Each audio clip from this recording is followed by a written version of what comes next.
Christmas ಏಸು ಕ್ರಿಸ್ತನ ಜನ್ಮದಿನ. ಪ್ರಪಂಚದಾದ್ಯಂತ ಕ್ರೈಸ್ತರು ಈ ಹಬ್ಬವನ್ನ ಸಂಭ್ರಮ ಸಡಗರದಿಂದ ಆಚರಿಸುತ್ತಾರೆ. ಅದರಲ್ಲೂ ಕರಾವಳಿಯಲ್ಲಿ ಕ್ರಿಸ್ಮಸ್ ಹಬ್ಬ ಅಂದ್ರೆ ಮತ್ತಷ್ಟು ವಿಭಿನ್ನ. ನಕ್ಷತ್ರಗಳಿಂದ ಬಣ್ಣ ಬಣ್ಣದ ವಿದ್ಯುತ್ ದೀಪಗಳಿಂದ ಶೃಂಗಾರಗೊಂಡ ಮನೆಗಳು, ಎಲ್ಲರ ಮುಖದಲ್ಲೂ ಹಬ್ಬದ ಸಂಭ್ರಮದ ಕಳೆ. ಗ್ರಾಮದ ಚರ್ಚ್ ಫಾದರ್ ಜೊತೆಗೆ ಊರ ಮಂದಿಯ ಮನೆ ಮನೆ ಭೇಟಿ.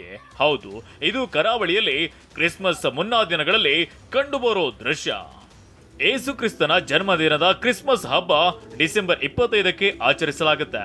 ಮಂಗಳೂರು ಸೇರಿದಂತೆ ದಕ್ಷಿಣ ಕನ್ನಡ ಜಿಲ್ಲೆಯಾದ್ಯಂತ ಈ ಹಬ್ಬವನ್ನ ಸಂಭ್ರಮ ಸಡಗರದಿಂದ ಹೆಚ್ಚು ಕಡಿಮೆ 1 ತಿಂಗಳುಗಳ ಕಾಲ ಆಚರಿಸಲಾಗುತ್ತೆ. ಆದರೆ ನಿಜವಾಗಿ ಕ್ರಿಸ್ಮಸ್ ಅಂತ ಹೇಳಿದ್ರೆ ಪ್ರಮುಖ ವ್ಯಕ್ತಿ ಯೇಸು ಕ್ರಿಸ್ತರು, ಸಾಂತಾಕ್ಲೋಸ್ ಮತ್ತೆ ಬಂದ ಒಂದು ಸಂಪ್ರದಾಯ. ಹಾಗಾಗಿ ಇದನ್ನು ಮನಸ್ಸಲ್ಲಿಟ್ಟರೆ ಈ ಕ್ರಿಸ್ಮಸ್ನ ಆಚರಣೆ ಅರ್ಥಪೂರ್ಣ ಆಗ್ತದೆ. ಇನ್ನು ಕ್ರಿಸ್ಮಸ್ ಹಬ್ಬದಂದು ಮನೆಗೆ ಸ್ಯಾಂತಾಕ್ಲಾಸ್ ಬಂದ ಅಂದ್ರೆ ಮಕ್ಕಳಿಗೆ ಖುಷಿಯೋ ಖುಷಿ. ಬಾಲಕ್ರಿಸ್ತನನ್ನ ಮನೆಗಳಲ್ಲಿ ತುಂಬಿಸಿಕೊಳ್ತಾರೆ.